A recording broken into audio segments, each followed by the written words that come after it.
আমি আমার মেয়ের কাইটটা ভাষায় দেবো, কিন্তু তাও একটা মুসলমানের ঘরে আমি দিব না।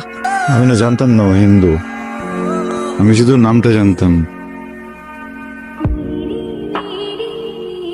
দোস্ত, আমার না এইভাবে ভালো লাগতেছে না, বুঝছিস? তোরা প্লিজ আমার একটা গার্লফ্রেন্ড ম্যানেজ করে দে না। হ্যালো নওয়া, তোর জন্য তো একটা মাইয়া পাইছি। আসসালামু আলাইকুম। ওয়ালাইকুম সালাম। তোর নাম প্রিয়া তাই না? আমি আমার বন্ধুর কাছ থেকে খবর নিছি, বুঝছেন? আসলে হয়েছে কি, আমি যখনই জানতে পারছি যে আপনার নাম প্রিয়া, তখনই বুঝছি যে আপনার সাথে আমার কোনো না কোনো একটা ঘটনা ঘটবে।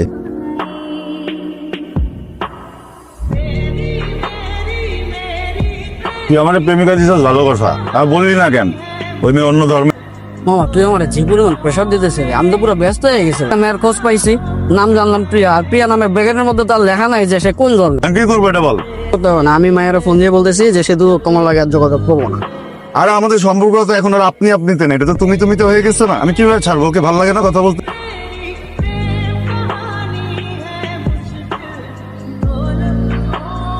কোনে কার সাথে কথা বলো? দাদা ওই বান্ধবীর সাথে। কলেজে যাস ঠিকঠাক মতো? কিন্তু আমি তো শুনি উল্টাপাল্টা কথা, তার সাথে নাকি ঘুরে বেড়াস। জীবনে এমন কোনো কাম করিস না রে মা, যেন আমি সমাজে মুখ দেখাইতে না পারি। এই হেল্পটা করতে হবে বান্ধবী। আমি কিন্তু বাসায় বলছি যে আমি পিকনিকে যাইতেছি, আমার ওর সাথে দেখা হওয়াটা খুবই জরুরি, যাইতেই হবে। কাকপো।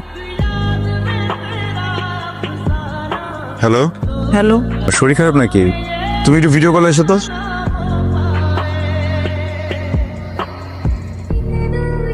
কি হয়েছে তোমার?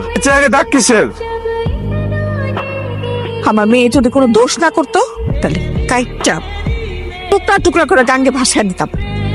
তোমার বোন যদি এরকম কোনো অনৈতিক সম্পর্ক করতো, তুমি ভাই হয়ে প্রতিবাদ করাতে, তোমার উপর যদি এরকম কেউ আচরণ করতো, আমার মেয়ের কাইটটা ভাসায় দেবো, তাও একটা মুসলমানের ঘরে আমি দিব না। কি হয়েছে? আন্টি প্লিজ ওকে মারেন না আন্টি। কি করবি? আমার ছেলের মায়েরা হয় না। অনেক বড় অন্যায় করে ফেলছি। 5 বছরের সম্পর্ক তো মাথা কাজ করতেছিল না আন্টি। আমি যখন এই সম্পর্কে প্রথমবার গেছি, আমি না জানতাম না ও হিন্দু, আমি শুধু নামটা জানতাম প্রিয়া। বাজে নজর ওর দিকে তাকাইনি, কখনো বাজেভাবে স্পর্শও করিনি। এই মানুষটাকে একজন এইভাবে মারছে, আমি ওর মুখে দাগ দেখে সত্যি মাথা কাজ করতেছিল। কেউ ওর গায়ে হাত দিবেন না। ওকে যখন বিয়ে দিবেন, এমন একটা পরিবার দেখে বিয়ে দিবেন যে পরিবারে কেউ ওর উপর অত্যাচার না করে। আমি ওর লাইফ থেকে একেবারে কোনোদিন ওর সাথে যোগাযোগ করব। ঠিক আছে, কথা দিলাম।